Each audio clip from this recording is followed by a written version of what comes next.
যুদ্ধবন্ধে Iran যুক্তরাষ্ট্র ঐতিহাসিক সমঝোতা চুক্তি সই, খুলছে হরমুজ, উঠছে নিষেধাজ্ঞা। আঘাত এলে পাল্টা ব্যবস্থা নিতে প্রস্তুত তেহরান। রুশ জ্বালানিতে ফের মার্কিন নিষেধাজ্ঞার ইঙ্গিত ট্রাম্পের। জাপোরিজিয়ায় ও দোনেৎস্কে রাশিয়ার হামলা, হুমকি মোকাবেলায় পোল্যান্ড জার্মানির প্রতিরক্ষা চুক্তি। ফ্রান্সে শেষ হল G7 সম্মেলন। ইন্দো প্যাসিফিকের নিরাপত্তা ও এআই ব্যবস্থাপনা নিয়ে বিশ্ব নেতাদের আলোচনা। ট্রাম্প তাকাইচি বৈঠকে গুরুত্ব পেল চীন ইস্যু।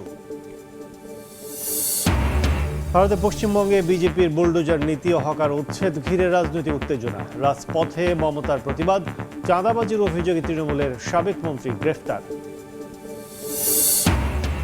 এবং কেইনের রেকর্ড গড়া ম্যাচে ক্রোয়েশিয়াকে 4-2 গোলে হারিয়ে বিশ্বকাপ মিশন শুরু ইংল্যান্ডের। পর্তুগালকে রুখে দিল ডিআর কঙ্গো। ম্যাচে নিষ্প্রাণ ক্রিস্টিয়ানো রোনালদো।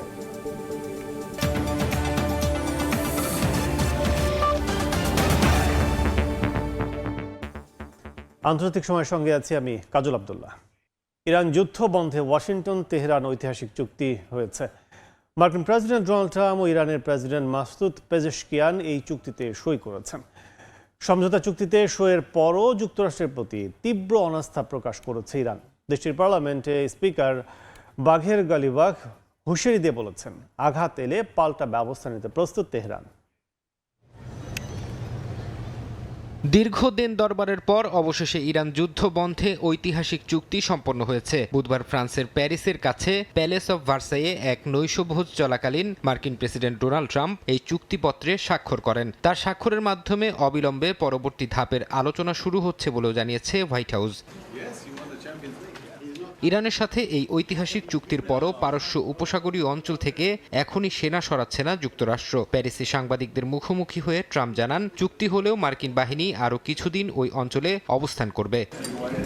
চুক্তির অন্যতম প্রধান শর্ত, ইরানের পারমাণবিক কর্মসূচি নিয়ে ট্রাম্প কিছুটা নমনীয় মনোভাব দেখিয়েছেন। তেহরানের উচ্চ সমৃদ্ধ ইউরেনিয়ামের মজুদ ধ্বংস করার চেয়ে ইরান যাতে কোনোভাবেই পারমাণবিক অস্ত্র তৈরি করতে না পারে সেটিকে বেশি গুরুত্ব দিচ্ছেন তিনি। ট্রাম্প বলেন, মজুদ ধ্বংস করা অত্যন্ত জটিল এবং সময় সাপেক্ষ।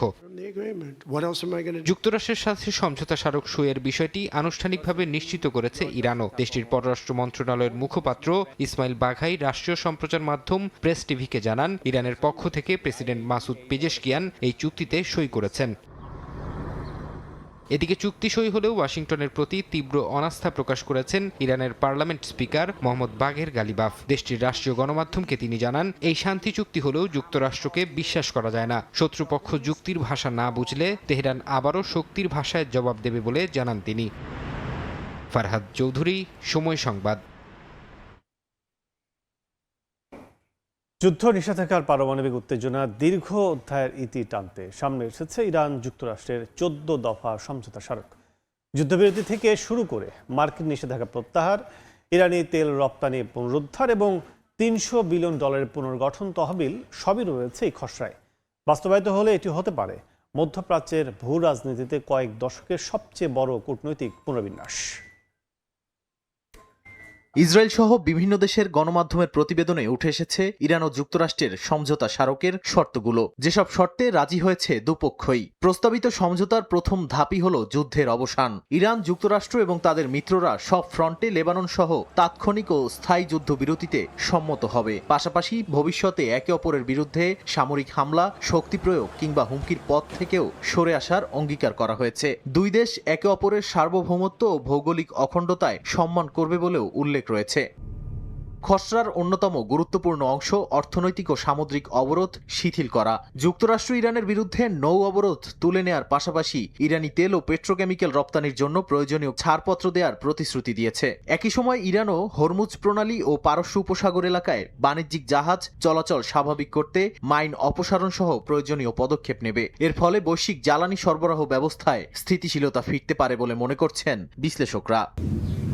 চুক্তির সবচেয়ে উচ্চাভিলাষী অংশ $300 বিলিয়ন পুনর্গঠন পরিকল্পনা। যুক্তরাষ্ট্র ও তার আঞ্চলিক অংশীদাররা ইরানের অর্থনৈতিক পুনর্বাসন ও উন্নয়নের জন্য এই তহবিল গঠনের প্রতিশ্রুতি দিয়েছে। পাশাপাশি ধাপে ধাপে জাতিসংঘ, IAEA এবং যুক্তরাষ্ট্রের একতরফা নিষেধাজ্ঞা প্রত্যাহারের কথাও বলা হয়েছে। জব্দকৃত ইরানি সম্পদ ও তহবিল মুক্ত করে ব্যবহারের সুযোগ দেওয়ার বিষয়টিও অন্তর্ভুক্ত রয়েছে। পারমাণবিক ইস্যুতেও বড় ধরনের সমঝোতার ইঙ্গিত রয়েছে। টাইমস অফ ইসরায়েল বলছে, সমঝোতা স্মারকে ইরান পারমাণবিক অস্ত্র তৈরি করবে না বলে ঘোষণা দিয়েছে। তবে সমৃদ্ধ ইউরেনিয়ামের ভবিষ্যৎ, পারমাণবিক কর্মসূচির সীমা এবং আন্তর্জাতিক পর্যবেক্ষণের কাঠামো চূড়ান্ত চুক্তিতে নির্ধারিত হবে। আগামী 60 দিনের মধ্যে একটি পূর্ণাঙ্গ চুক্তিতে পৌঁছানোর লক্ষ্য নির্ধারণ করা হয়েছে, যা শেষ পর্যন্ত জাতিসংঘ নিরাপত্তা পরিষদের বাধ্যতামূলক প্রস্তাবের মাধ্যমে অনুমোদনের কথা বলা হয়েছে। নাদিম মারজান, সময় সংবাদ। মার্কিন প্রেসিডেন্ট ডোনাল্ড ট্রাম্প হরমুজ প্রণালী দিয়ে তেল সরবরাহ সচলের ঘোষণা দিলেও এখনও কাটেনি শঙ্কা। সমুদ্র মাইন, ট্রানজিট ফি এবং বিমা জটিলতার কারণে এখনই এই প্রণালীতে জাহাজ চলাচলের ঝুঁকি নিতে যাচ্ছে না আন্তর্জাতিক শিপিং কোম্পানিগুলো। কাগজে কলমে হরমুজ প্রণালী খুললেও বৈশ্বিক জ্বালানি ও পণ্য সরবরাহ পরিস্থিতি স্বাভাবিক হওয়া নিয়ে এখনও বড় প্রশ্ন রয়ে গেছে। মার্কিন প্রেসিডেন্ট ডোনাল্ড ট্রাম্প ইরানের সাথে যুদ্ধবিরতির চুক্তিতে সমঝোতাকে এক বিশাল জয় হিসেবে উল্লেখ করেছেন। তিনি বিশ্ববাসীকে হরমুজ প্রণালী দিয়ে তেল সরবরাহ সচলের আহ্বান জানালেও বাস্তব চিত্র এখনও ভিন্ন। হরমুজ প্রণালী দিয়ে বাণিজ্যিক জাহাজ চলাচল প্রায় শূন্যের কোঠায়। হরমুজের দুই প্রান্তে এখনও আটকা পড়ে আছে 550-র বেশি পণ্যবাহী জাহাজ ও তেল ট্যাঙ্কার। শিপিং অপারেটর এবং বিমা কোম্পানিগুলোর প্রধান উদ্বেগ এখন সাগরের নিচে লুকিয়ে থাকা মাইন। যুদ্ধ চলাকালীন ইরান এই জলসীমায় ব্যাপক মাইন পুঁতে রেখেছে বলে দাবি যুক্তরাষ্ট্রের, যা পরিষ্কার করতে অন্তত 2 মাস সময় লাগবে। বিশ্লেষকদের মতে, চুক্তির রাজনৈতিক ঘোষণা এলেও সাগরে প্রকৃত নিরাপত্তা নিশ্চিত না হওয়া পর্যন্ত কোনো কোম্পানি তাদের কোটি ডলারের জাহাজ এই ঝুঁকিপূর্ণ রুটে পাঠাবে না। এদিকে মুক্ত নেভিগেশন বা অবাধ যাতায়াতের আন্তর্জাতিক নিয়ম ভেঙে হরমুজ প্রণালী পারাপারে নতুন ট্রানজিট ফি বা সমন্বয় ফি দাবি করছে তেহরান। এ লক্ষ্যে তারা একটি বিশেষ কর্তৃপক্ষ গঠন করেছে। যুক্তরাষ্ট্র ও উপসাগরীয় দেশগুলো এই ফির তীব্র বিরোধিতা করলেও আপাতত প্রণালী সচল রাখার স্বার্থে মার্কিন প্রশাসন হয়তো বিষয়টিকে কিছুটা এড়িয়ে যেতে পারে। তবে দীর্ঘমেয়াদে এই ফি আদায় নিয়ে নতুন করে দ্বন্দ্ব শুরু হওয়ার আশঙ্কা থেকেই যাচ্ছে। সবচেয়ে বড় বাধা হয়ে দাঁড়িয়েছে যুদ্ধকালীন বিমা বা ওয়ার রিস্ক প্রিমিয়াম। যুদ্ধের সময় এই বিমা খরচ আকাশচুম্বী হয়ে যাওয়ায় অনেক কোম্পানি হরমুজ রুটে সেবা বন্ধ করে দেয়। চুক্তি সত্ত্বেও অনিশ্চয়তার কারণে বিমা কোম্পানিগুলো এখনই তাদের প্রিমিয়াম রেট আগের জায়গায় ফিরিয়ে আনছে না। ফলে আগামী অন্তত 4 মাস এই নৌপথে জাহাজ চলাচল স্বাভাবিক হওয়ার কোনো লক্ষণ দেখছেন না সামুদ্রিক বাণিজ্য বিশেষজ্ঞরা। ফারহাদ চৌধুরী, সময় সংবাদ। 2 মাস বন্ধ থাকার পর আবারও আন্তর্জাতিক বাজারে ইরানের অপরিশোধিত তেল রপ্তানি শুরু হয়েছে। যুক্তরাষ্ট্র ইরান যুদ্ধবিরতি ও চুক্তির খবরে বিশ্ববাজারে কমতে শুরু করেছে জ্বালানি তেলের দাম। আন্তর্জাতিক বাজারে ব্রেন্ট ক্রুডের দাম 4% কমিয়ে ব্যারেল প্রতি $80 নিচে নেমে এসেছে, যা গত 3 মাসের মধ্যে সর্বনিম্ন। সামুদ্রিক গোয়েন্দা প্রতিষ্ঠান ট্যাঙ্কার ট্র্যাকার্স জানায়, প্রায় 2 মাস বন্ধ থাকার পর আবারও আন্তর্জাতিক বাজারে ইরানের তেল রপ্তানি শুরু হয়েছে। বুধবার ন্যাশনাল ইরানিয়ান ট্যাঙ্কার কোম্পানি এনআইটিসি পরিচালিত অন্তত 2টি সুপার ট্যাঙ্কারের মার্কিন নৌ অবরোধ অতিক্রম করেছে। জাহাজ দুটিতে প্রায় 38 লাখ ব্যারেল ইরানি অপরিশোধিত তেল রয়েছে। এর মধ্যে এনআইটিসির মালিকানাধীন স্ট্রিম নামের একটি ট্যাঙ্কার পাকিস্তানের বিশেষ অর্থনৈতিক অঞ্চল ছেড়ে গন্তব্যের পথে রওনা হয়েছে। গেল 7 সপ্তাহ ধরে ওই এলাকায় অবস্থান করছিল জাহাজটি। বিশ্লেষকদের মতে, যুদ্ধবিরতির পরিবেশ তৈরি হওয়ায় তেল পরিবহন ও রপ্তানির ওপর থাকা অনিশ্চয়তা ধীরে ধীরে কমছে। এদিকে যুদ্ধবিরতি ও শান্তি চুক্তির খবরের সরাসরি প্রভাব পড়েছে বিশ্ব জ্বালানি বাজারে। ব্রেন্ট ক্রুডের দাম 4% কমে ব্যারেল প্রতি $80 নিচে নেমে এসেছে, যা গত 3 মাসের মধ্যে সর্বনিম্ন। অথচ ইরানকে ঘিরে সংঘাতের চরম পর্যায়ে একই তেলের দাম প্রায় $120 পর্যন্ত উঠেছিল। আগামী শুক্রবার যুক্তরাষ্ট্র ও ইরানের মধ্যে আনুষ্ঠানিক চুক্তি স্বাক্ষর হতে পারে। সেই চুক্তি কার্যকর হলে ইরান তাৎক্ষণিকভাবে আন্তর্জাতিক বাজারে তেল বিক্রি শুরু করতে পারবে। অর্থনীতিবিদরা বলছেন, এতে শুধু তেলের দামই নয়, বৈশ্বিক মূল্যস্ফীতি, বিদ্যুৎ গ্যাসের ব্যয় এবং সুদের হার বৃদ্ধির আশঙ্কাও কমতে পারে। শিউলি রোজা, সময় সংবাদ। নিষেধাজ্ঞা, প্রযুক্তিগত অবরোধ আর সীমিত সম্পদের মধ্যেও বিমানের ইঞ্জিন নিয়ে গবেষণায় বিশ্বে 4র্থ স্থানে উঠে এসেছে ইরান। অস্ট্রেলিয়ার ASPI এর প্রতিবেদনে চীন, যুক্তরাষ্ট্র ও ভারতের পরই অবস্থান তেহরানের। জাপান, জার্মানি ও যুক্তরাজ্যের মতো ঐতিহ্যবাহী এয়ারোস্পেস শক্তিকেও পেছনে ফেলেছে দেশটি। এই সাফল্যকে ইরানের ভবিষ্যৎ সামরিক ও কৌশলগত সক্ষমতার ভিত্তি হিসেবে দেখা হচ্ছে। অস্ট্রেলিয়ান স্ট্র্যাটেজিক পলিসি ইনস্টিটিউট বা ASPI এর ক্রিটিক্যাল টেকনোলজি ট্র্যাকার অনুযায়ী 2019 থেকে 2023 সালে উন্নত বিমান ইঞ্জিন ও হাইপারসোনিক প্রপালশন গবেষণায় বিশ্বের চতুর্থ স্থানে রয়েছে ইরান। তালিকায় প্রথমে চীন, এরপর যুক্তরাষ্ট্র ও ভারত। গবেষণাপত্রের সংখ্যা নয়, বরং বিশ্বের সবচেয়ে বেশি উদ্ধৃত শীর্ষ 10% বৈজ্ঞানিক গবেষণার ভিত্তিতে এই র্যাঙ্কিং নির্ধারণ করা হয়েছে। ফলে এটি ভবিষ্যৎ প্রযুক্তিগত সক্ষমতার গুরুত্বপূর্ণ সূচক হিসেবে বিবেচিত হচ্ছে। প্রতিবেদনে বলা হয়েছে, ইরানের এই অবস্থান কেবল একাডেমিক সাফল্য নয়, বরং দীর্ঘমেয়াদী রাষ্ট্রীয় পরিকল্পনার ফল। 2011 সালের কম্প্রিহেন্সিভ সায়েন্টিফিক ম্যাপে মহাকাশ, জ্বালানি, ন্যানো প্রযুক্তি ও প্রপালশন প্রযুক্তিকে অগ্রাধিকার দেওয়া হয়েছিল। তেহরান বিশ্ববিদ্যালয়, Sharif university of technology, Amir Kabir university এবং Iran university of science and technology এই গবেষণা অগ্রযাত্রার প্রধান চালিকা শক্তি হিসেবে কাজ করছে। বিশেষজ্ঞদের মতে, কম্পিউটেশনাল ফ্লুইড ডায়নামিক্স, উচ্চ তাপমাত্রা ধাতুবিদ্যা ও ইঞ্জিন নিয়ন্ত্রণ ব্যবস্থায় উল্লেখযোগ্য দক্ষতা অর্জন করেছে দেশটি। তবে ASPI স্পষ্টভাবে বলছে, গবেষণায় এগিয়ে থাকা মানেই বাণিজ্যিক উৎপাদনে নেতৃত্ব নয়। বোয়িং বা এয়ারবাসের মতো যাত্রীবাহী বিমান তৈরি করতে বৈশ্বিক সরবরাহ শৃঙ্খল, আর্থিক নেটওয়ার্ক এবং আন্তর্জাতিক নিরাপত্তা সনদ প্রয়োজন, যা নিষেধাজ্ঞার কারণে ইরানের নাগালের বাইরে। তাই অর্জিত জ্ঞানকে তেহরান মূলত সামরিক খাতে কাজে লাগাচ্ছে। দেশটির ওজ জেট ইঞ্জিন, জাহিস 700 টার্বোফ্যান এবং দীর্ঘপাল্লার ড্রোন প্রকল্পগুলো সেই কৌশলেরই প্রতিফলন। হাইপারসোনিক প্রযুক্তিতেও নিজেদের অগ্রগতির দাবি করেছে ইরান। ফাত্তাহ ক্ষেপণাস্ত্র কর্মসূচি, সিরামিক আবরণ এবং উচ্চ গতির দহন প্রযুক্তি নিয়ে গবেষণায় এই সক্ষমতার অংশ বলে মনে করা হচ্ছে। ASPIA এর 2025 সালের হালনাগাদ তথ্যে দেখা গেছে, 74টি গুরুত্বপূর্ণ প্রযুক্তি ক্ষেত্রের মধ্যে অন্তত 8টিতে বিশ্বের শীর্ষ 5 দেশের তালিকায় রয়েছে ইরান। বিশ্লেষকদের মতে, সামগ্রিকভাবে প্রযুক্তি ক্ষেত্রে সুপার পাওয়ার না হলেও নির্বাচিত কৌশলগত খাতে গবেষণার সক্ষমতা গড়ে তুলে প্রত্যাশার চেয়েও বেশি সাফল্য অর্জন করেছে দেশটি। রাইসা জান্নাত, সময় সংবাদ। রুশ জ্বালানি সরবরাহের উপর ফের নিষেধাজ্ঞা আরোপের ইঙ্গিত দিয়েছেন মার্কিন প্রেসিডেন্ট ডোনাল্ড ট্রাম্প। তিনি বলেন, হরমুজ চালু হলেই এই নিষেধাজ্ঞা কার্যকর হতে পারে। এদিকে আন্তর্জাতিক চাপের মুখেও ইউক্রেনে হামলা অব্যাহত রেখেছে রুশ সেনারা। জাপরিঝিয়ায় আক্রমণে একজন নিহত হওয়ার খবর পাওয়া গেছে। এছাড়া দোনেৎস্কে নতুন এক বসতি দখলের দাবি করেছে মস্কো। এমন পরিস্থিতিতে সংঘাত বন্ধে ক্রেমলিনের সঙ্গে গোপন ফোন আলাপ করেছেন ইউরোপীয় কমিশনের শীর্ষ উপদেষ্টা। ইউক্রেনের দক্ষিণ পূর্বাঞ্চলীয় শহর জাপরিঝিয়ায় রাতভর ভয়াবহ ড্রোন ও ক্ষেপণাস্ত্র হামলা চালিয়েছে রুশ বাহিনী। স্থানীয় কর্তৃপক্ষের তথ্য মতে, রাশিয়ার ড্রোনের আঘাতে কয়েকজন বেসামরিক নাগরিক হতাহত হয়েছেন। হামলায় বেশ কিছু আবাসিক ভবন, গাড়ি এবং একটি শপিং সেন্টারে আগুন ধরে যায়।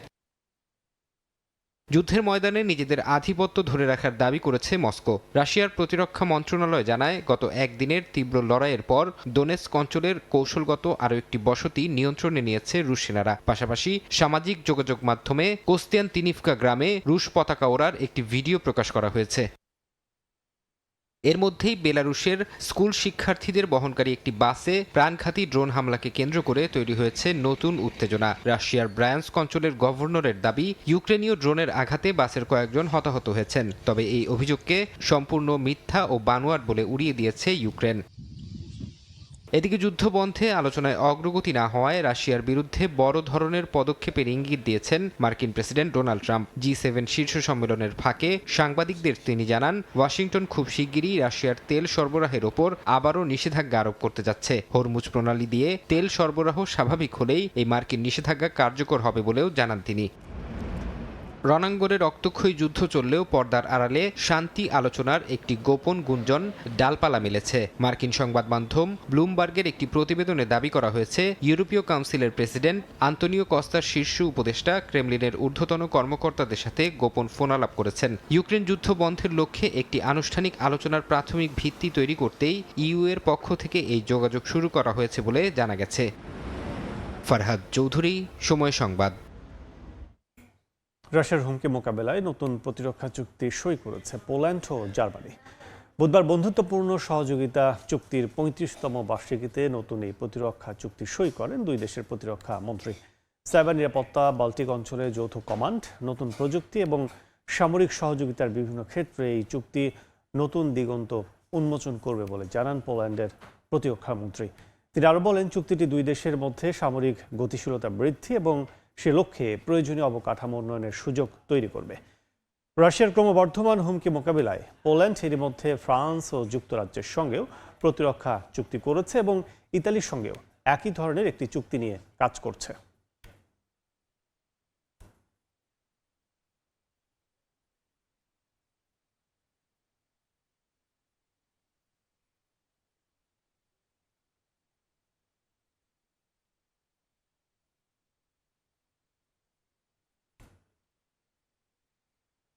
ফ্রান্সে অনুষ্ঠিত G7 শীর্ষ সম্মেলনের শেষ দিন কৃত্রিম বুদ্ধিমত্তা বা এআই গভর্নেন্স এবং ইন্দো প্যাসিফিক অঞ্চলের নিরাপত্তা নিয়ে আলোচনা করেছেন বিশ্ব নেতারা।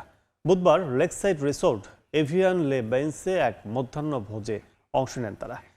এতে এআই প্রযুক্তির দায়বদ্ধতা ও এর অপব্যবহার রোধের বিষয়ে গুরুত্ব দেওয়া হয়। বৈঠকে উপস্থিত ছিলেন ওপেন এআই এর প্রতিষ্ঠাতা স্যাম অল্টম্যান এবং অ্যানথ্রোপিকের সিইও দারিও আমোদেই। এআই এর সত্য ও মিথ্যা উপস্থাপনের ঝুঁকি নিয়ে বিশ্ব নেতাদের সাথে আলোচনা করেন তারা।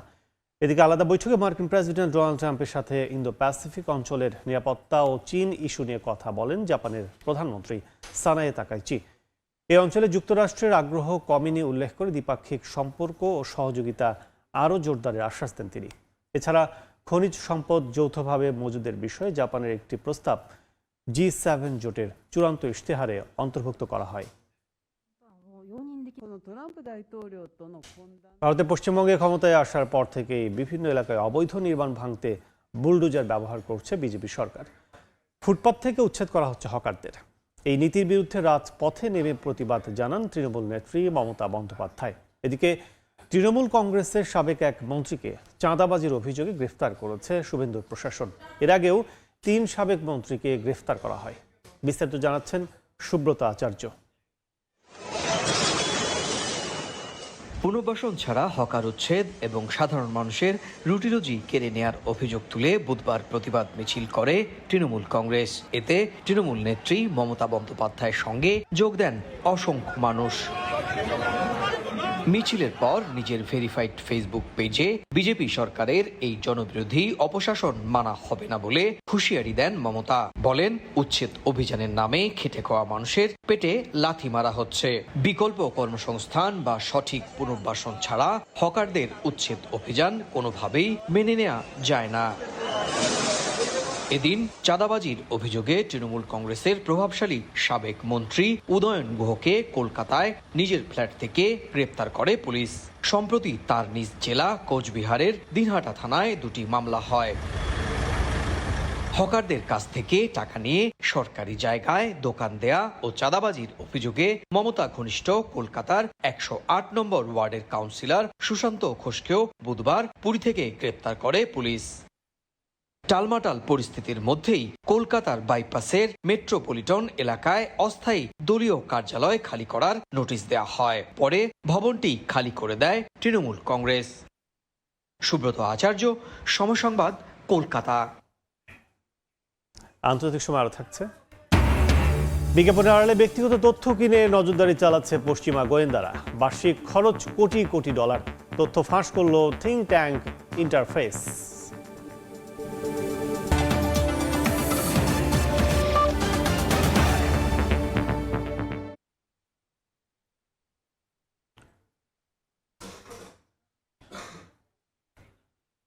বিশ্বকাপ শুরু করলেন ক্রিস্টিয়ানো রোনালদো। ডিআর কঙ্গোর কাছে আটকে গেল তার দল পর্তুগাল। হোয়াও নেভেসের গোলে লিড পেলেও প্রথমার্ধের যোগ করার সময় তা হাতছাড়া করে সিলেকাও। নিষ্প্রাণ রোনালদোর দিনে ইতিহাসে প্রথমবারের মতো পয়েন্ট পেল আফ্রিকান দেশটা। হতাশায় বিশ্বকাপ শুরু করলেন রোনালদো। কঙ্গোর বিপক্ষে শুধু তার পারফরম্যান্স নয়, আতশ কাচের নিচে তার দলের অবস্থানও। ফেভারিটের তকমা থাকলেও স্রোতের বিপরীতে হেঁটেছে পর্তুগাল। তারকা খচিত মিডফিল্ডকে এক সুতোয় গাঁথতে ব্যর্থ রবার্তো মার্তিনেস। প্রশ্ন উঠছে রোনালদোকে ঘিরেও। গোটা ম্যাচে গোলমুখে কোনো শটই নিতে পারেননি CR7। অথচ এদিন পিচ স্পর্শ করার আগেই রেকর্ড বুকে ওঠেন তিনি। সবচেয়ে বেশি বয়সে আউটফিল্ড প্লেয়ার হিসেবে স্টার্টিং 11-এ গড়েছেন আরও এক মাইলফলক। মেসির পরে মাত্র দ্বিতীয় ফুটবলার হিসেবে খেলছেন নিজের ষষ্ঠ বিশ্বকাপ। টেক্সাসে ঘুরে ফিরে ক্যামেরার লেন্স তাই বারবার ওই একদিকে ক্রিস্টিয়ানো রোনালদো। তবে ডিআর কঙ্গোর বিপক্ষে প্রথম লিডটা CR7 নন, আসলো হুয়াও নেভেসের দারুণ এক হেডে, অ্যাসিস্টে পেদ্রো নেতো। কঙ্গোর 5-ম্যান ডিফেন্স লাইনের সামনে খুব বেশি সুযোগ যে তৈরি হবে না সেটা আগেই বোঝা গেছে। সেলেকাওরা তাই বেছে নেয় অ্যারিয়াল অ্যাটাক, ফুলব্যাকদের কাজে লাগিয়ে একের পর এক ক্রস, যদিও সাফল্য মেলেনি আর। ইনজুরি থেকে পুরোপুরি সেরে না ওঠায় একাদশে ছিলেন না রুবেন দিয়াস। অভিজ্ঞ সেন্টার ব্যাকের অনুপস্থিতি ভোগায় পর্তুগালকে। নেভেসের এনে দেওয়া লিড হারায় প্রথমার্ধের যোগ করা সময়ে। আর্থার মাসুয়াকুর করা ক্রসে গোল ইওয়ান উইজার। কঙ্গোর ইতিহাসে এটাই প্রথম বিশ্বকাপ গোল। স্তব্ধ বিধ্বস্ত গোটা সেলেকাও শিবির। ওই স্তব্ধতা আর কাটেনি। স্টেডিয়াম ভর্তি পর্তুগিজ সমর্থকদের আনন্দে মাতাতে ব্যর্থ রোনালদো। 69 মিনিটে সুযোগ এসেছিল, তবে সেখান থেকে গোল করতে পারেননি 41 বছর বয়সী এই তারকা। উল্টো মুহুর্মুহু কঙ্গোর পাল্টা আক্রমণে কোণঠাসা হয়ে পড়ে পর্তুগাল। দেয়ালে পিঠ ঠেকে যাওয়ায় প্লেয়ার বদল করেও সফল হননি কোচ। কঙ্গো পেল নিজেদের বিশ্বকাপ ইতিহাসের প্রথম পয়েন্ট। সাব্বির মিথুন, সময় সংবাদ। হ্যারি কেইনের জোড়া গোলে বড় জয় দিয়ে বিশ্বকাপ মিশন শুরু করল ইংল্যান্ড। এবার আসরের প্রথম হাই ভোল্টেজ লড়াইয়ে ক্রোয়েশিয়াকে 4-2 ব্যবধানে হারিয়েছে থ্রি লায়ন্স। এই ম্যাচে ইংল্যান্ডের হয়ে রেকর্ড করেছেন ইংলিশ অধিনায়ক গ্যারি লিনেকারের সঙ্গে যৌথভাবে বিশ্বকাপে ইংল্যান্ডের হয়ে সর্বোচ্চ গোল স্কোরার এখন কেইন। ডালাসের ছাদবন্ধ স্টেডিয়ামে সমর্থকদের জন্য পয়সা উসুল ম্যাচ। 2018 বিশ্বকাপের 2 সেমিফাইনালিস্টের লড়াই আর বিশ্বকাপের প্রথম হাই ভোল্টেজ ম্যাচ। ইংল্যান্ডের জন্য ম্যাচটা ছিল প্রতিশোধের, আর ক্রোয়েশিয়ার লক্ষ্য বিশ্বকাপ মিশনটা জয় দিয়ে শুরু করা। সেখানেই ইংলিশ অ্যাটাক লাইনের সামনে মুখ থুবড়ে পড়েছে ক্রোয়েশিয়ার ডিফেন্স। নাটকীয় প্রথমার্ধের পর দ্বিতীয়ার্ধে রীতিমতো ক্রোয়েশিয়ার ওপর ছড়ি ঘুরিয়েছে কেইন বেলিংহামরা। 6 গোলের রোমাঞ্চকর লড়াইয়ের পর থ্রি লায়নরা জানান দিল এবার বিশ্বকাপে অন্যতম হট ফেভারিট তারাও। ম্যাচে জালের দেখা পেতে ইংল্যান্ড সময় নেয় মাত্র 12 মিনিট। নিজেদের ডি বক্সে বল ক্লিয়ার করতে গিয়ে নরি মাদুইকেকে ফাউল করে বসেন অভিজ্ঞ লুকা মদ্রিচ। পেনাল্টি কল দেন রেফারি। যদিও প্রথম চান্সে জালের দেখা পায়নি হ্যারি কেইন, সেখানেই থ্রি লায়নদের জন্য সাপে বর হয়ে আসে ক্রোয়েট গোলরক্ষক লিভাকোভিচের লাইন থেকে সরে আসা। দ্বিতীয়বার সুযোগ পেয়ে আর কোনো ভুল করেননি কেইন। 1-0 গোলে এগিয়ে যায় ইংল্যান্ড। গোল শোধে নিজেদের চিরাচারিত ফুটবল থেকে বের হয়ে আক্রমণাত্মক খেলে লুকা মদ্রিচরা। 36 মিনিটে ম্যাচের সমতা ফেরান মার্টিন বাটুরিনা। পিটার সুইচেজের কাছ থেকে পাওয়া বলে ডিবক্সের সামনে থেকে তার দুর্দান্ত শট, যা নাগালের অনেকটা বাহিরে ছিল ইংলিশ গোলরক্ষক জর্ডান পিকফোর্ডের। ক্রোয়েটদের ফেরানো সমতার স্থায়িত্ব ছিল মাত্র 6 মিনিট। এবার হেড থেকে জাল খুঁজে নেন হ্যারি কেইন। ডেক্লান রাইসের নেওয়া কর্নার কিক থেকে ব্যবধান 2-1 করেন ইংলিশ অধিনায়ক। জোড়া গোলে গ্যারি লিনেকারের রেকর্ডে ভাগ বসান কেইন। বিশ্বকাপে এখন ইংলিশদের হয়ে যৌথভাবে সর্বোচ্চ গোল স্কোরার বায়ার্ন তারকা। কেইনের গোলে রেশ কাটতে না কাটতেই ইংলিশ ডিফেন্ডারদের বোকা বানিয়ে আবারও ম্যাচে ফিরে ক্রোয়েশিয়া। প্যারিসিচের অ্যাসিস্ট থেকে স্কোর লাইনে আবারও সমতা ফেরান পিটার মুসা। 2-2 গোলে শেষ হয় রোমাঞ্চকর প্রথমার্ধ। বিরতি থেকে ফিরেই নিজের জাত চেনান রিয়াল মাদ্রিদ তারকা জুড বেলিংহাম। থ্রি লায়নদের হয়ে মাঝ মাঠ দখলে রাখা জুড নাম লেখান স্কোর শিটে। আবারও ম্যাচের চালকের আসনে ইংল্যান্ড। বদলি নামে ইংল্যান্ডের জয় পুরোপুরি নিশ্চিত করেন মার্কাস রাশফোর্ড। ম্যাচের শেষ মুহূর্তে ক্রোয়েশিয়ার কফিনে শেষ পেরেক ঠুকে দেন এই ফরওয়ার্ড। তাতেই 4-2 গোলের বড় জয় নিয়ে বিশ্বকাপ মিশন শুরু করে থমাস টুখেলের দল, আর হতাশা নিয়ে মাঠ ছাড়ে লুকা মদ্রিচরা। ফাহিম ইসলাম, সময় সংবাদ। যুক্তরাষ্ট্রের টেক্সাসের একটি মহাসড়কে ছোট বিমান বিধ্বস্তে একজন নিহত হয়েছেন। স্থানীয় সময় মঙ্গলবার রাতে টেক্সাসের লারেডো লুপ 20 মহাসড়কে বিমানটি বিধ্বস্ত হয়। লারেডো পুলিশ জানান বিমানটিতে মোট 6 জন আর হয়েছিলেন। বিমানটি সড়কে আছড়ে পড়ে আগুন ধরে গেলে পথচারীরা নিজেদের গাড়ি থামিয়ে ককপিটের জানালা ভেঙে ভেতরে আটকে পড়াদের উদ্ধারের চেষ্টা করেন। সামাজিক মাধ্যমে ছড়িয়ে পড়া ভিডিওতে দেখা যায় একটি ব্যারিয়ারের সঙ্গে ধাক্কা খেয়ে বিমানটি মহাসড়কের উপর একপাশে কাত হয়ে পড়ে আছে। দুর্ঘটনার পর লুপ 20 মহাসড়কের উপর দিকের যান চলাচল বন্ধ করে দেওয়া হয়। তবে সড়কে চলাচলরত অন্য কোনো যানবাহনের যাত্রী আহত হওয়ার খবর পাওয়া যায়নি।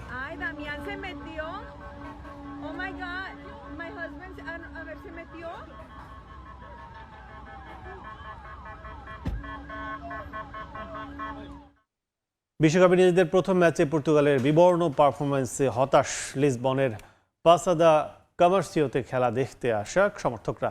সেলেগাওদের কাছ থেকে এমন পারফরমেন্স কখনোই প্রত্যাশা করেননি তারা। তবে উজবেকিস্তানের বিপক্ষে পর্তুগাল ঘুরে দাঁড়াবে বলে বিশ্বাস সমর্থকদের।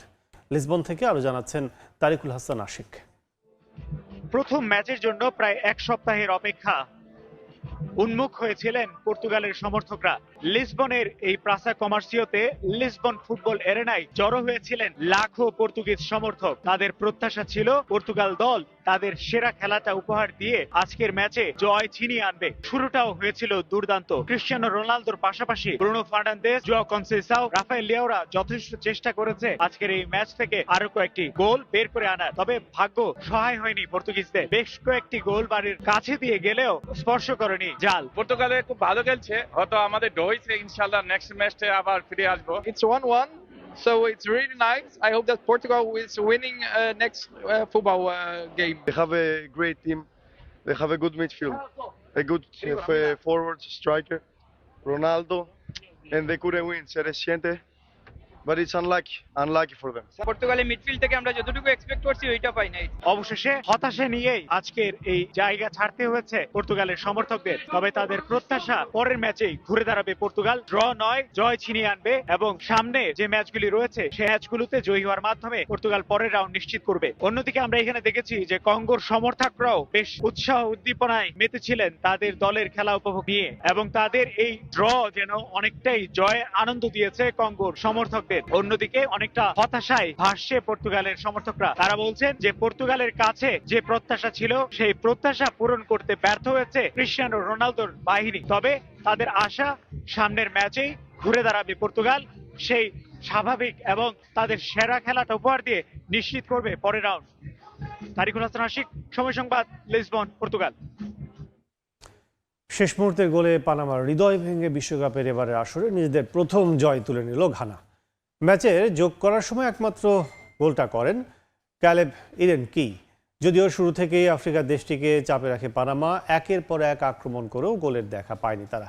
গোল পেতে পাল্টা আক্রমণ চালায় ব্ল্যাক স্টার, তবে প্রতিপক্ষের রক্ষণ ভাঙতে পারেনি জর্ডান আয়ুব দল। গোলশূন্য ড্রয়ে শেষ হয় প্রথমার্ধের খেলা। দ্বিতীয়ার্ধের বাকি সময়ে গোলের দেখা পায়নি কোনো দল। ড্রয়ের পথে থাকা ম্যাচের ভাগ্য বদলায় যোগ করার সময়ের শেষ মিনিটে। কাউন্টার অ্যাটাকে থমাস আসান্তের অ্যাসিস্টে জাল খুঁজে নেন ক্যালেব ইরেনকি। তাতেই পূর্ণ 3 পয়েন্ট নিয়ে মাঠ ছাড়ে ঘানা। ব্যক্তিগত তথ্য কিনে নজরদারি চালাচ্ছে ইউরোপ ও যুক্তরাষ্ট্রের গোয়েন্দা সংস্থাগুলো। মঙ্গলবার প্রকাশিত ইউরোভিত্তিক থিঙ্ক ট্যাঙ্ক ইন্টারফেসের এক প্রতিবেদনে এ তথ্য উঠে এসেছে। 11টি গোয়েন্দা তদারকি সংস্থা তথ্য বিশ্লেষণ করে প্রতিবেদনে বলা হয়, বিজ্ঞাপন শিল্পের মাধ্যমে সংগ্রহ করা ব্যক্তিগত তথ্য গোয়েন্দা ও নজরদারি কাজে ব্যবহার করা হচ্ছে। এই পদ্ধতিকে বলা হচ্ছে অ্যাডভার্টাইজিং বেসড ইন্টেলিজেন্স বা অ্যাড-ইন্ট। প্রতিবেদন অনুযায়ী প্রযুক্তি কোম্পানি ও তথ্য ব্যবসায়ীদের কাছ থেকে সংগৃহীত বাণিজ্যিক ডেটা সেট কিনতে প্রতি বছর কোটি কোটি ডলার ব্যয় করছে বিভিন্ন গোয়েন্দা সংস্থা। অনেক ক্ষেত্রে নিজেদের আগ্রহ গোপন রাখতে মধ্যস্থতাকারী প্রতিষ্ঠান বা ছদ্ম কোম্পানিরও ব্যবহার করা হচ্ছে বলে প্রতিবেদনে উল্লেখ করা হয়। ভারতের মণিপুরে নিহত 6 নাগা যুবকের স্মরণে মোমবাতি প্রজ্বলন কর্মসূচি পালন করেছে বিক্ষোভকারীরা হত্যাকাণ্ডের বিচার এবং রাজ্যে আইন শৃঙ্খলা পরিস্থিতি জোরদারের দাবি জানান। গেল 13 মে মণিপুরের লেইলন ভাইফেই গ্রাম থেকে অপহরণ করা হয় 6 নাগা যুবককে। এরপর দীর্ঘ অনুসন্ধান চালিয়ে তাদের মৃত অবস্থায় উদ্ধার করা হয়। স্থানীয় পুলিশ বলছে প্রায় 450 পুলিশ সদস্য 24 ঘন্টার বেশি সময় ধরে অভিযান চালায়।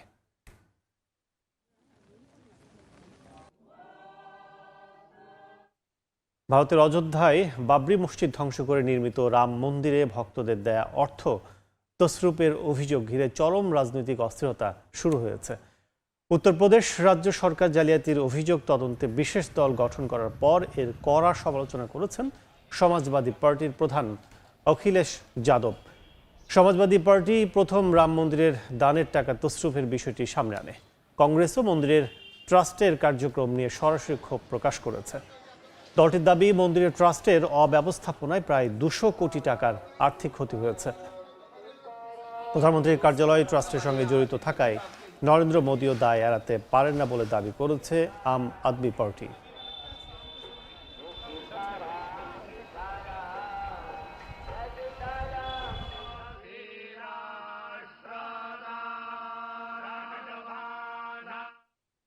মিয়ামির পশ্চিমাঞ্চলে ছড়িয়ে পড়েছে ভয়াবহ দাবানল। স্থানীয় সময় মঙ্গলবার শহরের ইন্টার স্টেট ৭৫ সড়কের কাছে মিয়ামি ডেট এলাকায় আগুন ছড়িয়ে পড়ে। আবাসিক এলাকা সহ প্রধান সড়কের চারপাশ ঘন ধোঁয়ায় ঢেকে যায়। আগুনের খবর শুনে পোষা প্রাণী ও বাড়ির নিরাপত্তা নিয়ে উদ্বেগ প্রকাশ করেছেন বাসিন্দারা। তবে বাতাসের গতি কম থাকায় আগুন আর না ছড়ানোর আশা করছেন স্থানীয়রা। বৃষ্টিপাত হলে পরিস্থিতির আরও উন্নতি হবে বলে প্রত্যাশা তাদের। আগুনের বিস্তার ঠেকাতে আকাশ ও স্থলপথে কাজ করে যাচ্ছেন জরুরি সেবাকর্মীরা। মিয়ানমারের কাচিন রাজ্যে জান্তা বাহিনীর সঙ্গে বিদ্রোহী গোষ্ঠীগুলোর মধ্যে তুমুল লড়াই হয়েছে। ভামো শহর পুনর্দখলে সামরিক জান্তার মরিয়া অভিযানের মুখে পাল্টা প্রতিরোধ গড়ে তুলেছে প্রতিরোধ যোদ্ধারা। এদিকে থাই মিয়ানমার সীমান্তবর্তী পায়াথঞ্জু শহরের নিয়ন্ত্রণ ফিরে পেতে বিদ্রোহী গোষ্ঠী ডিকেবি এর ওপর চাপ বাড়িয়েছে জান্তা সরকার। তবে শহরটিতে জান্তার প্রশাসনিক কাঠামো ভেঙে পড়ায় এই অঞ্চলে নিয়ন্ত্রণ ছাড়তে নারাজ সশস্ত্র গোষ্ঠীগুলো। মিয়ানমারের কাচিন রাজ্যের শোয়েগুতে তীব্র লড়াইয়ে জড়িয়েছে জান্তা বাহিনী এবং কাচিন ইন্ডিপেন্ডেন্স আর্মি কেআইএ জোট। কৌশলগতভাবে গুরুত্বপূর্ণ ভামো শহরের দিকে জান্তা সেনাদের অগ্রসর হওয়া ঠেকাতে প্রতিরোধ যোদ্ধারা ব্যাপক পাল্টা আক্রমণ শুরু করেছে। সামরিক জান্তা আকাশপথে ব্যাপক বিমান হামলা চালালেও স্থলভাগে তীব্র বাধার মুখে পড়েছে তারা। এই রক্তক্ষয়ী সংঘাতের মধ্যেই নগার ও শোয়েগু শহরের বেশ কয়েকটি সামরিক চৌকি পুনর্দখল করেছে কেআইএ এবং পিডিএফ। শোয়েগু শহরটি শান রাজ্যের দিকে যাওয়ার গুরুত্বপূর্ণ ট্রানজিট পয়েন্ট হওয়ায় এর নিয়ন্ত্রণ ধরে রাখতে ৫০০ সেনা মোতায়েন করেছে জান্তা সরকার। তবে এই অভিযানে জান্তা বাহিনীর অন্তত ১০০ সেনা হতাহত হয়েছেন বলে দাবি করেছে বিদ্রোহী গোষ্ঠীগুলো। যে কোনো সময় বড় ধরনের সংঘর্ষের আশঙ্কায় শহরের বাসিন্দাদের নিরাপদ স্থানে সরে যাওয়ার নির্দেশ দিয়েছে কেআইএ।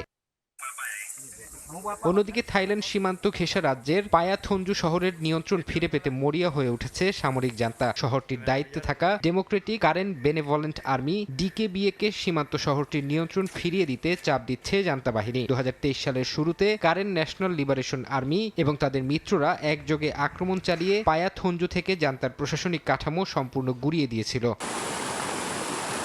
বিশ্লেষকদের মতে জান্তা সরকার চাইলেই কেবল ডিকেবি এর সাথে আলোচনা করে শহরটির নিয়ন্ত্রণ ফিরে পাবে না। সীমান্ত বাণিজ্য এবং খনি সমৃদ্ধ এই অঞ্চলের নিয়ন্ত্রণ নিতে জান্তা বাহিনী এরই মধ্যে ভারী অস্ত্র ও সেনা বাড়াতে শুরু করেছে, যা কাচিন রাজ্যে নতুন করে বড় সংঘাতের ইঙ্গিত দিচ্ছে।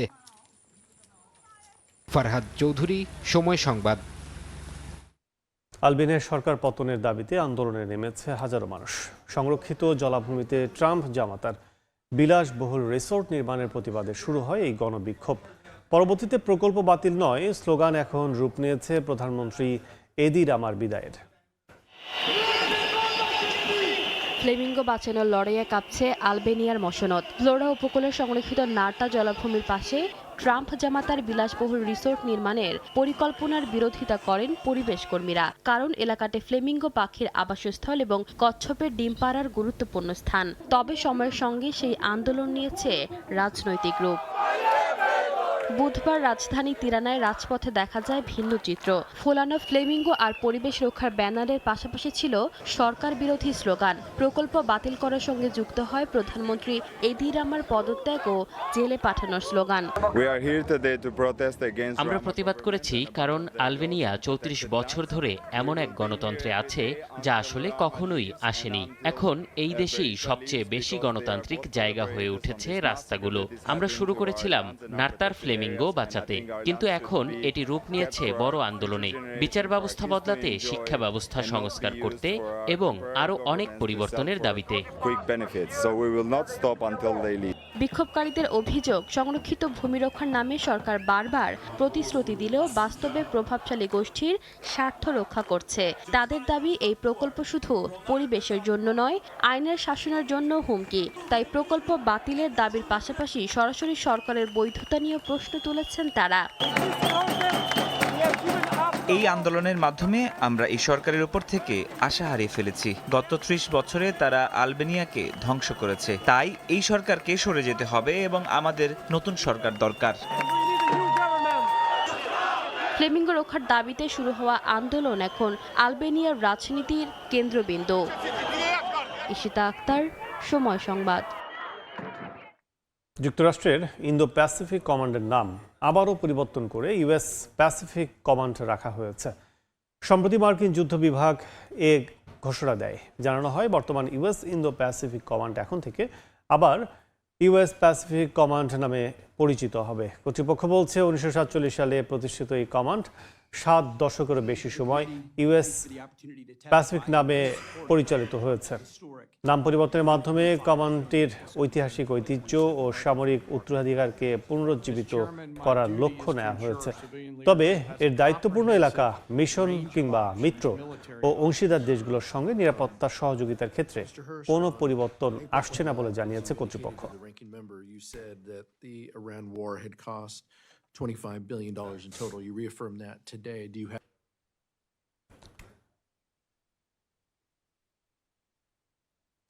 2026 সালের অর্থ বছরে বাজেটে কিছু ইতিবাচক উদ্যোগ থাকলেও দ্রব্যমূল্য নিয়ন্ত্রণ ও প্রবাসী কল্যাণে আরও পদক্ষেপের আশা করছেন আমিরাত প্রবাসীরা। নতুন সরকারের প্রথম বাজেটের সফলতা বাস্তবায়নের উপর নির্ভর করবে বলেও মনে করছেন তারা। শিবলি আল সাদিকের রিপোর্ট। 9,38,000 কোটি টাকার প্রস্তাবিত বাজেটে প্রবৃদ্ধি, কর্মসংস্থান ও মূল্যস্ফীতি নিয়ন্ত্রণে গুরুত্ব দিয়েছে সরকার।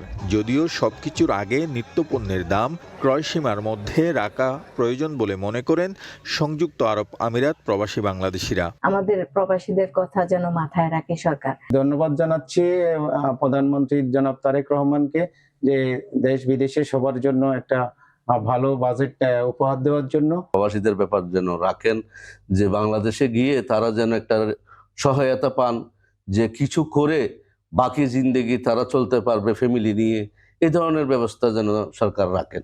বিভিন্ন সেবা নিশ্চিতে বাজেটে প্রবাসী কার্ড চালুর ঘোষণা দিয়েছে সরকার। এই উদ্যোগকে স্বাগত জানিয়ে বিমান ভাড়া ও অভিবাসন ব্যয় কমানো এবং সহজে ঋণ সুবিধা চান প্রবাসীরা। প্রবাসীদের ব্যাপারে তেমন কোনো উল্লেখযোগ্য উদ্যোগ দেখা যায়নি, এটা সঠিক।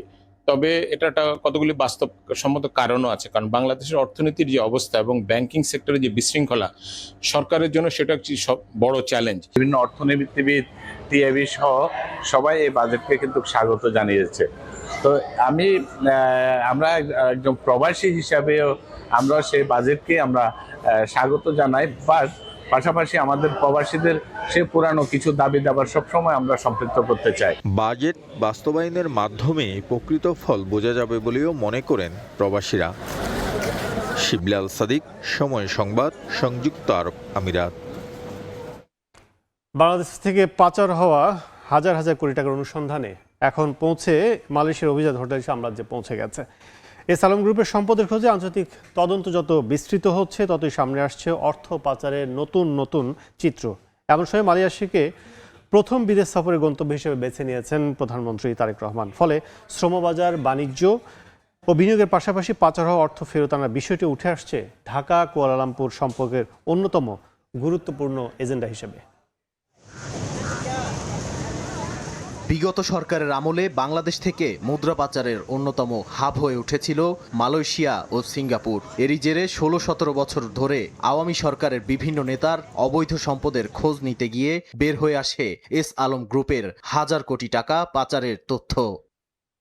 বিতর্কিত ব্যবসায়ী এস আলমের বৈশ্বিক সাম্রাজ্য এখন আন্তর্জাতিক তদন্তের মুখে। সাইপ্রাসে সম্পত্তি বাজেয়াপ্ত ও সিঙ্গাপুরে $1 বিলিয়ন অনুসন্ধানের পর এবার নজরে এসেছে কুয়ালালামপুরের রেনেসা ও 4 পয়েন্টস বাই শেরাটন হোটেল দুটি। মালয়েশীয় কর্তৃপক্ষ আনুষ্ঠানিক ব্যবস্থা এখনও না নিলেও বাংলাদেশ সরকারের পাচার করা সম্পদ ফেরানোর জোরালো উদ্যোগের কারণে এই বিশাল সম্পত্তি এখন রয়েছে কঠোর নজরদারিতে।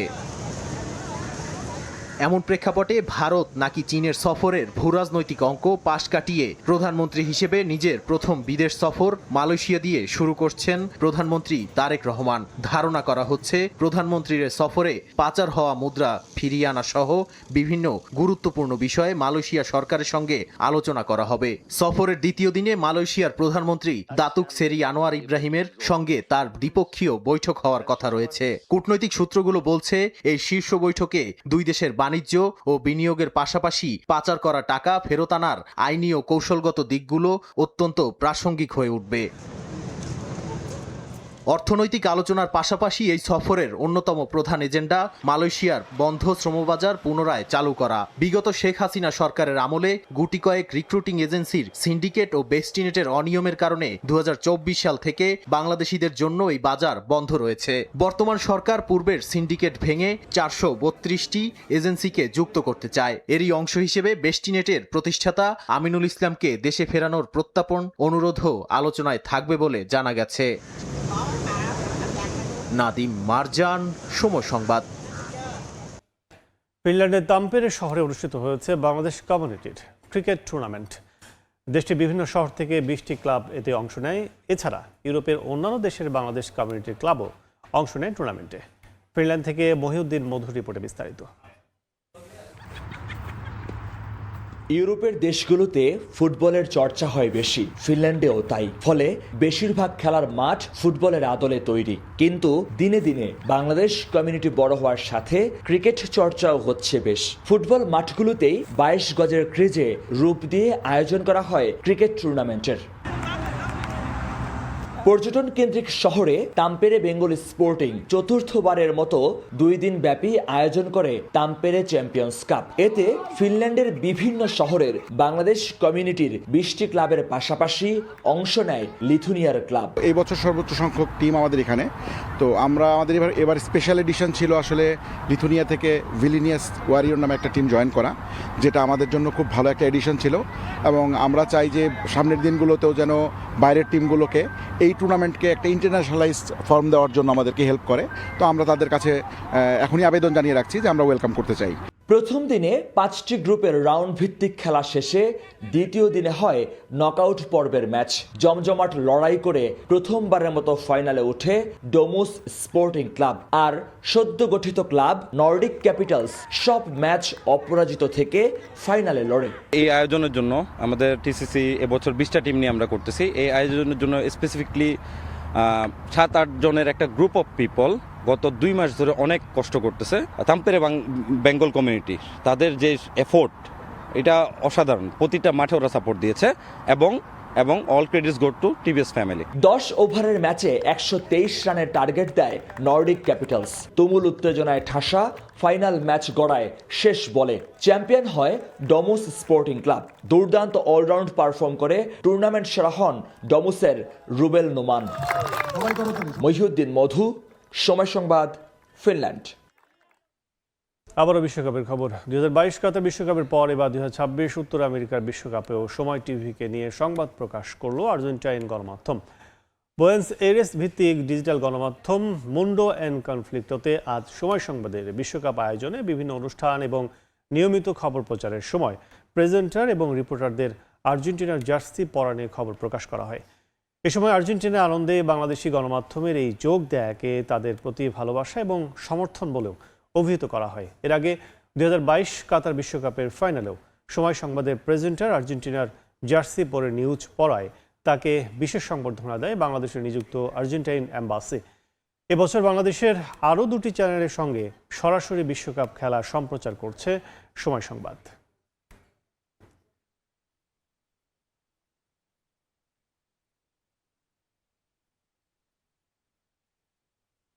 গ্রুপ পর্বের প্রথম ম্যাচ শেষে বিশ্বকাপের দ্বিতীয় রাউন্ডের ম্যাচ খেলতে মুখোমুখি দলগুলো, যেখানে হারলে এবারে বিশ্বকাপ শেষ হবে কিছু দলের জন্য। তাই গুরুত্বপূর্ণ ম্যাচগুলোতে জয় ভিন্ন কিছুই ভাবছে না প্রতিটা দল। হাড্ডাহাড্ডি লড়াইয়ে ইতিমধ্যে জমে উঠেছে গ্রুপ পর্বের লড়াই।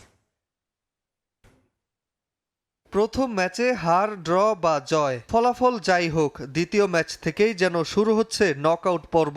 ড্র বা জয় পাওয়া দলগুলো চাইবে আসন্ন ম্যাচেই রাউন্ড অফ 32 নিশ্চিত করতে। এদিকে টানা 2 ম্যাচ হারলেই বিশ্বকাপ থেকে বাদ পড়বে কিছু দল। তাই আগের ম্যাচে জয় না পাওয়া দলগুলোর জন্য দ্বিতীয় ম্যাচটাই হতে চলেছে ডু অর ডাই, যেমনটা চেক প্রজাতন্ত্র ও দক্ষিণ আফ্রিকার ক্ষেত্রে। প্রথম ম্যাচে হেরেছে দুই দলই। এশিয়ান জায়ান্টস উত্তর কোরিয়ার কাছে 2-1 চেকিয়ান ও আয়োজক দেশ মেক্সিকোর কাছে 2-0 হেরেছে বাফানারা।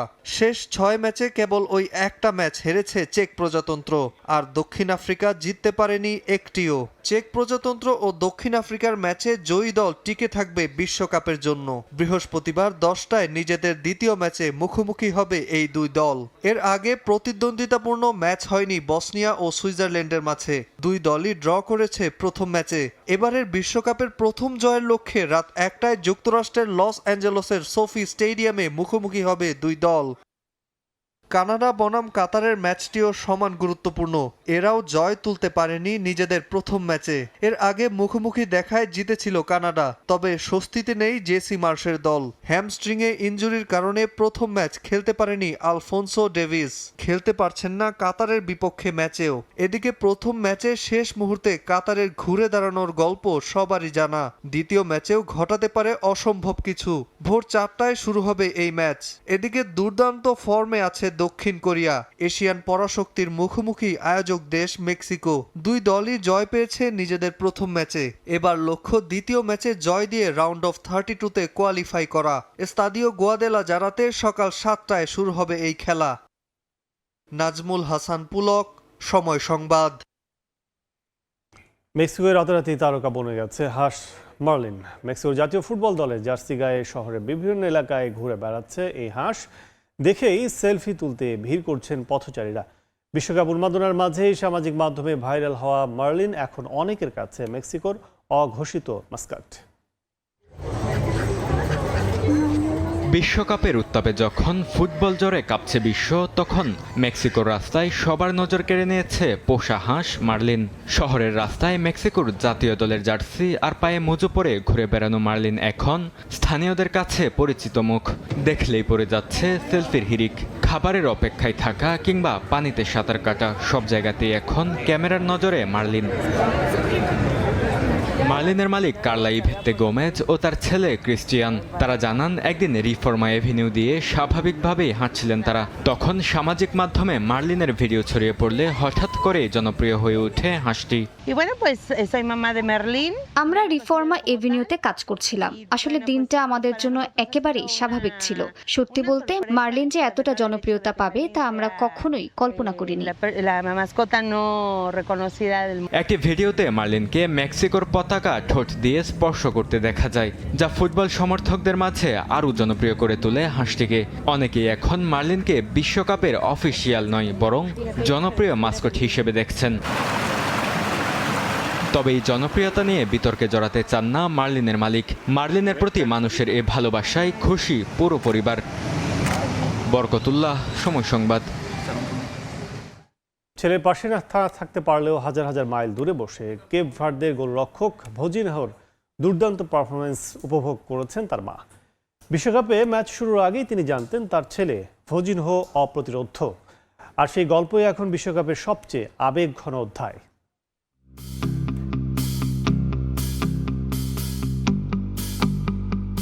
কেপ ভার্দের সুপারস্টার গোলরক্ষক 40 বছর বয়সী ভজিনহা ও তার মায়ের গল্প এখন টক অফ দ্য টাউন। যে মুহূর্ত তাকে তারকা বানালো, সেই সময়টাই যেন প্রাণ ভরে উপভোগী করতে পারেননি ভজিনহা।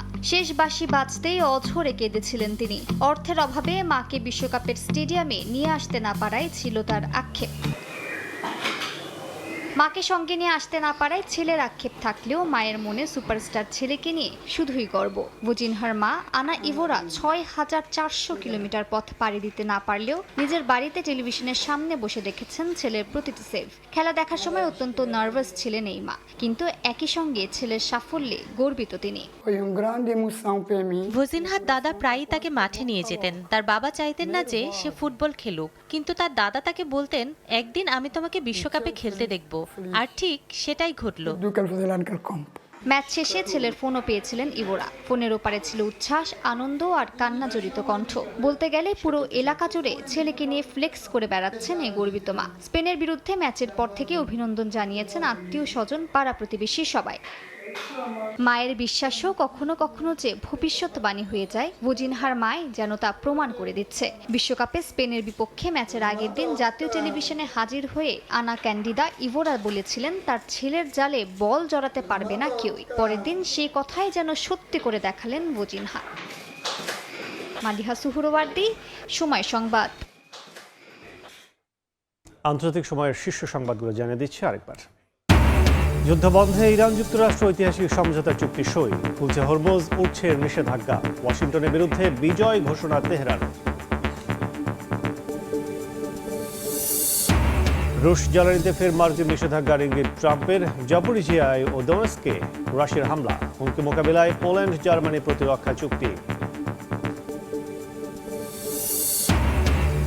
এবং ফ্রান্সের শেষ হলো G7 সম্মেলন। কিন্তু প্যাসিফিকের নিরাপত্তা ও এআই ব্যবস্থাপনার বিষয় নিয়ে তাদের আলোচনা।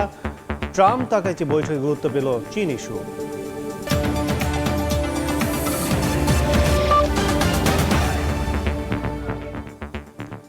এই ছিল আন্তর্জাতিক সময়। দর্শক, বিশ্বকাপ ফুটবলের মহাযজ্ঞ সরাসরি সম্প্রচার করছে সময় টেলিভিশন। দেখতে চোখ রাখুন সময় পর্দায়। এরপর 10টার সময় সংবাদের সঙ্গে থাকবেন ইমদাদুল হক। কাজল, আপনাকে ধন্যবাদ। 10টার সময় সংবাদ নিয়ে আসছি কিছুক্ষণ পর, সঙ্গে থাকুন সময়।